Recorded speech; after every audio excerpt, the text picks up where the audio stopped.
Jeûner a historiquement été une action communément pratiquée par plusieurs religions et communautés. Par exemple, il y a le Yom Kippour pour les Juifs, le Carême pour les chrétiens et le Ramadan pour nous les musulmans. Le Ramadan est le 9e mois du calendrier islamique et est le plus important parce que c'est le mois dans lequel le Coran a été révélé au prophète Muhammad sallallahu alayhi wa sallam pour guider les gens et leur permettre de suivre la bonne voie. Le Ramadan est célébré par près de 1,6 milliard de personnes tout autour de la planète, représentant près d'un cinquième de la population mondiale. Il est considéré comme le plus béni mois de l'année où les musulmans prêtent attention à la prière, au sacrifice, à la charité, à l'autodiscipline et à l'empathie pour les moins fortunés, encourageant ainsi des actions de générosité. En effet, le Ramadan est le moment idéal pour renforcer l'amour de la religion. L'acte de jeûner est là pour rediriger le cœur loin des activités superficielles. En plus, sachant par exemple que le ménage moyen jette à peu près plus de 25% de notre nourriture, cela montre que nous devons profiter de ce mois pour avoir plusieurs réflexions sur nos pratiques quotidiennes. D'ailleurs, on peut constater que les gens se questionnent toujours sur le comment du Ramadan. Par exemple, comment vous résistez à ne pas manger toute la journée, et non sur le pourquoi.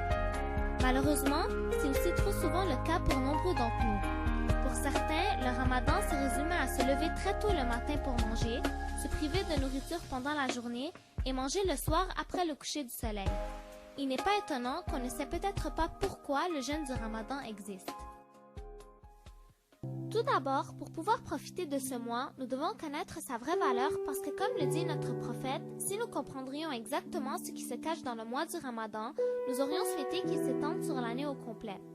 Ramadan vient du mot ramad qui signifie chaleur intense du soleil, ce qui explique la phrase « le mois du Ramadan brûle les péchés ». Notre prophète l'a très bien dit. Quand le croissant lunaire apparaît, les portes de l'enfer se referment, les portes du paradis s'ouvrent et les démons sont enchaînés. Nous devons essayer alors d'adopter de meilleures habitudes parce que tout au long du mois, même notre respiration et notre sommeil sont glorifiés.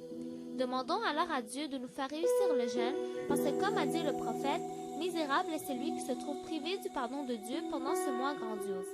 Par contre, le jeûne où on évite uniquement de manger de l'aube jusqu'à la nuit est la forme la plus simple de jeûne où il n'aura pas l'effet souhaité sur nous.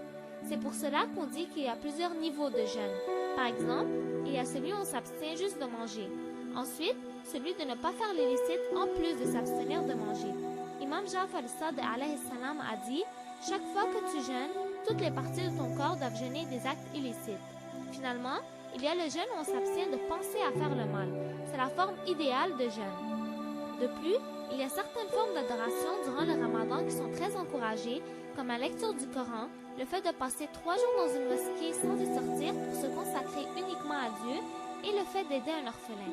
Ainsi, le Ramadan est l'occasion de se retrouver avec Dieu et de profiter de tous ses privilèges. Bien sûr, le Ramadan a des règles mises en place pour diriger notre jeûne, mais aussi pour être juste envers tout le monde parce que chaque personne a ses propres capacités de jeûner. Pour commencer, il y a plusieurs manières de s'assurer que le mois du Ramadan a débuté. Il faut voir le croissant lunaire ou par ses propres yeux, par des jumelles, par un télescope ou encore par l'assurance de la possibilité de voir la Lune en se basant sur l'astronomie. De plus, il suffit que 2 personnes d'influence confirment que le croissant a été vu pour commencer le jeûne. Le jeûne est obligatoire, mais il ne l'est pas nécessairement pour tous.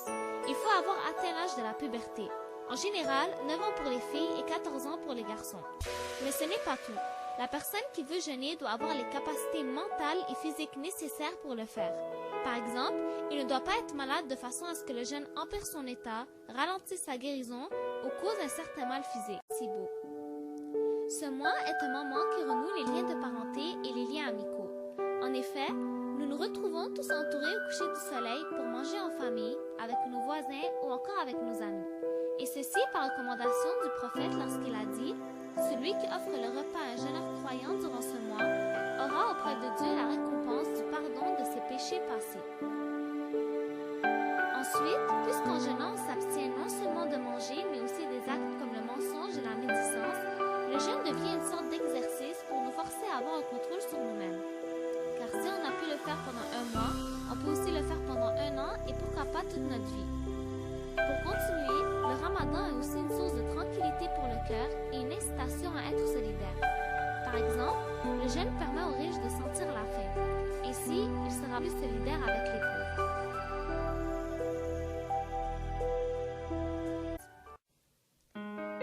peut alors dire que le jeûne du Ramadan est une excellente école qui nous apprend la patience, la compassion, la générosité, l'amour du prochain et le bon comportement de la réconciliation.